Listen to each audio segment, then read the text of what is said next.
दीवार किसने लगा रखी, बैरिकेटिंग किसने लगाई थी? आज खुल गया ना, पर्दाफाश हुआ है ना, दिल्ली पुलिस का भी और केंद्र सरकार का भी। लगता है कि प्रधानमंत्री जो गरीब माँ का बेटा है, जो गरीब परिवार से आता है, वो किसानों के लिए अभी भी साजिश रचेगा और अभी भी साजिश रची अगर तो गांव में नहीं घुस पाएंगे। इनको मैं बता, और हम दिल्ली जाएंगे, अगर ये रोकेंगे तो टकराव होगा, इसमें कोई दो राय नहीं। अगर ये किसानों को रोकेंगे तो टकराव होगा। किसानों को गाली दिलवाना चाह रहे हैं, आपस में टकरवा रहे हैं कि झगड़ा बने। को देखे या हम उस दबाव को देखे जो हमारी नस्ल और फसल की लड़ाई है, हमारी जिंदगी की लड़ाई है, हमारे बच्चों को बर्बाद करने की लड़ाई है। अभी तो आप यूपी में खड़े हैं और ये रहा दिल्ली।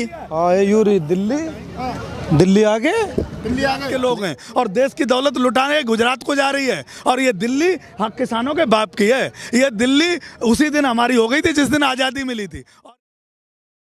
अभी तो आप यूपी में खड़े हैं और ये रहा दिल्ली।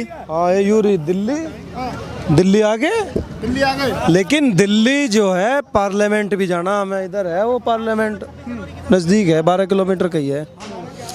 तो भाई दिल्ली में जाने के लिए मुद्दा ये नहीं है कि बैरिकेटिंग या रास्ता या जाना, मुद्दा है कि हमारे तीनों बिल जो कृषि बिल हम पे थोपे गए हैं वो वापस हों, MSP पे कानून बने, उसे बना लेते। इनकी ज़रूरत क्या है? ये ढोकलेबाजी ढकोसलेबाजी जो कर रही है सरकार, इन्होंने ये 11 महीने रोड बंद रखा, इसकी ज़रूरत क्या है? आम जनता को परेशान कर रहे हैं, किसानों को गाली दिलवाना चाह रहे हैं, आपस में टकरवा रहे हैं कि झगड़ा बने। किसानों को कोई मज़ा नहीं आ रहा है यहाँ बैठ के। किसान तो दिल्ली, जब केंद्र सरकार के अंडर में कानून है, ये पार्लियामेंट से ख़त्म होंगे, ये संसद से जो बने हैं, सांसदों ने बनवाए हैं, वहाँ से ख़त्म होंगे। तो केंद्र सरकार के अंडर में, प्रदेश के में कुछ नहीं है। रही बात दिल्ली जाने की, दिल्ली कोई इतनी बड़ी चीज़ थोड़ी है, दिल्ली तो चले जाएंगे। अच्छा, दिल्ली पुलिस की एक बड़ी अधिकारी थी, वो ये कह रही थी प्रियंका कश्यप जी कि ये जो कार्रवाई हुई है वो गाजियाबाद पुलिस से बातचीत करके हुई है, तो दबाव तो अब किसानों के ऊपर भी होगा कि दिल्ली पुलिस ने तो बैरिकेडिंग हटा दिया, अब आप लोग टेंट तंबू जो भी चीज़ें हैं, क्या आप पता गाजियाबाद यूपी पुलिस उनको भी हटवाए? बाहर पे कोई दबाव नहीं है, सरकार दिमाग खोल ले, सतबुद्धि अब आई है। इन्हें 9 महीने में इन्होंने बैरिकेटिंग खोल ली है, 11 महीने में, अभी 2 महीने बाद इन्होंने लगाई थी ये बैरिकेटिंग, तो 11 महीने से टोटल हम बैठे हैं, 9 महीने इस बैरिकेटिंग को बंद करे हुए हो गए। दीवार किसने लगा रखी, बैरिकेटिंग किसने लगाई थी? आज खुल गया ना, पर्दाफाश हुआ है ना, दिल्ली पुलिस का भी और केंद्र सरकार का भी। केंद्र सरकार, गृह राज्य मंत्री, प्रदेश के लोग, उनकी सबकी षड्यंत्र है ये, और षड्यंत्र से किसान को रोका गया है। ये राजनीतिक स्टंट है। तब बाबा की कुर्सी लटक रही है योगी जी की, योगी जी पे फेंक दी है बोल इन्होंने। अब कहा हमने तो खोल दिया, अब योगी जी देखें, विवाद होगा योगी देखेगा प्रदेश में। चुनाव भी है। हाँ, उसी को तो लेके गड़बड़ कर रहे हैं। अच्छा, उसी को तो लेके गड़बड़ करवा रहे। अरे इन्हें तो खोल रहे हो, उससे पहले तो 11 दौर की वार्ता जो हुई उसका क्या हुआ? उसमें जब आपने वार्ता करी तो किसानों की बात मान लेनी चाहिए थी। MSP पे कानून बनवा दो, तीनों बिल वापस करा दो, किसान क्यों जाएगा दिल्ली? वापस चला जाएगा घर। सर रास्ता खुल गया दिल्ली जाने का, क्या लगता है कि कब दिल्ली कूच करेंगे? बस ये है, इन्हें बता देना चाहिए था भाई आप अपनी तैयार कर लो, हम रास्ता खोल ले, हमें लोग का तैयार मिलते हैं यहाँ ट्रैक्टर लेकर। इन्होंने जो है भैया कमी कर दी, इन्होंने हमें बता दिया कि हम कल रास्ता खोल लेंगे, नहीं हम तो अब तैयार मिलते हैं, अब कल को हो लेंगे तैयार, कल तैयार होकर चलेंगे। दिल्ली पुलिस की तरफ से कहीं किसानों के दिवाली का तोहफा तो नहीं है कि बैरिकेडिंग हट चुकी है, NH9 खुल चुका है, दिल्ली जाइए? हमें तो ऐसा ही लग रहा है, इन्होंने किसानों के लिए गेट खोल दिए और हम दिल्ली जाएंगे, अगर ये रोकेंगे तो टकराव होगा, इसमें कोई दो राय नहीं। अगर ये किसानों को रोकेंगे तो टकराव होगा। राकेश टिकैत कह रहे हैं कि अपनी ट्रैक्टर आएंगे, ट्रॉली आएंगी, धान जाएंगे, सब्जी बेचेंगे, पार्लियामेंट जाएंगे।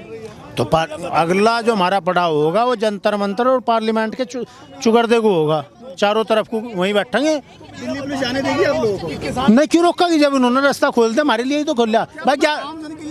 11 महीने से तो हम बैठे फ्रंट पे, हमें जान दो। 11 महीने से हम बैठे, हमें जान दो। आज कैसे रोकेंगे भाई? कैसे रोकेंगे जब 11 महीने से हम बैठे जाने के लिए? बताइए आप। किसानों से मैं कह रहा हूँ इतना क्या खतरा है? थोड़ा इधर आइए, मैं तस्वीरें दिखाऊंगा। ये कंक्रीट की दीवारें बनाई गई थी, ऐसी दीवारें थी कि जब इस पे JCB की मशीनें चल रही थी तो पूरा ये हिल रहा था, फ्लाईओवर हिल रहा था, झंकारें आ रही थी। उधर फ्लाईओवर में दरारें भी पड़ गई हैं, कटीले तार लगाए थे कि ऐसे कटीले तार जो दिल्ली पुलिस खुद हटाने में डर रही थी। तो इतना क्या खतरा था किसानों से? किसानों से मैं उन्हें कहूँ 7 साल में इनके खिलाफ किसी ने प्रदर्शन नहीं करा, प्रदर्शन किसानों ने करा। और ये इतने डरपोक आदमी हैं, ये व्यापारी आदमी है। गुजरात के 2 आदमी ले गए, 2 बेचे हैं, ठीक। ये डर में जो है इन्होंने यूँ अपनी सुरक्षा करी थी। किसान के आगे इन्होंने जवान खड़ा कर दिया था, पर एक दिन सब समझेंगे, कोई ऐसी बात नहीं है। अगर भाई सब इन्हीं की चलेगी, एक किसान की जीत होगी, जवान की जीत होगी, सब जीतेंगे एक दिन, और जो है ये परास्त होंगे। जीत है क्या किसानों की ये बैरिकेडिंग खुलना? जीत किसान की, किसान तो इंतजार कर रहा है। जीत हार क्या है, हम तो 11 महीने और यहाँ बैठे रहते, आगे बैठ जाएंगे 11 महीने। प्रधानमंत्री जी बात नहीं करेंगे ये पता है, लेकिन हम आगे बैठ जाएंगे ना, क्या दिक्कत है उसमें। यहाँ 11 महीने बैठे, 11 महीने और आगे बैठ जाएंगे। दिल्ली जाने दिया जाएगा? कर लेंगे, क्यों नहीं जाने दिया जाएगा। दिल्ली किसकी है, हमने इन्हें दिल्ली भेज दिया तो हमें जाने को क्यों मना करा। मना कौन करेगा भाई। दिल्ली किसे भेजा, प्रधानमंत्री गुजरात में थे, दिल्ली हमने भेजा ना, तो हम दिल्ली क्यों नहीं जा सकते। या प्रधानमंत्री का किसानों के लिए वर्जित है दिल्ली आना। प्रधानमंत्री आते भी यूपी से हैं, मतलब सांसद हैं वाराणसी से। ये रास्ता जो है ना इधर मेरठ से होकर के दिल्ली जाता है। प्रधानमंत्री जी दिल्ली से जरूर आते हैं, लेकिन उन्हें मोहब्बत गुजरात से है, देश के किसानों से नहीं। उन उद्योगपतियों से है मोहब्बत जो गुजरात से उद्योगपति आते हैं। उन उद्योगपतियों के लिए काम कर रहे हैं। देश में सबसे ज़्यादा माल लेकर भागने वाले गुजरात के लोग हैं, और देश की दौलत लुटाने गुजरात को जा रही है। और ये दिल्ली हाँ किसानों के बाप की है। ये दिल्ली उसी दिन हमारी हो गई थी जिस दिन आज़ादी मिली थी, और ये दिल्ली जाने से किसान को कोई नहीं रोक सकता। प्रधानमंत्री जी तो आप लोग के ऊपर भी होगा, क्योंकि दिल्ली पुलिस ने तो रास्ता खोल दिया है। अब टेंट तंबू की बारी है। अच्छा तुम ये बताओ, हमें इस दबाव को देखे या हम उस दबाव को देखे जो हमारी नस्ल और फसल की लड़ाई है, हमारी ज़िंदगी की लड़ाई है, हमारे बच्चों को बर्बाद करने की लड़ाई है, हमारी नस्लें जो है वो मजदूर बनाने की लड़ाई है। किसान अब नहीं लड़ा तो ज़िंदगी में हार जाएगा, किसान कभी नहीं जीतेगा। किसान की करो और मरो की स्थिति आज है। इतनी भी क्या किसानों से वो थी कि कंक्रीट की ऐसी ऐसी दीवारें बनाई गई थी जिसको सुबह से 7 से 8 घंटे के बाद ये सब कुछ मामला तो हटाया गया था। हमारे प्रधानमंत्री जी भ्रमित हैं, उन्हें पाकिस्तान के चाइना की दीवार पे ध्यान देना चाहिए।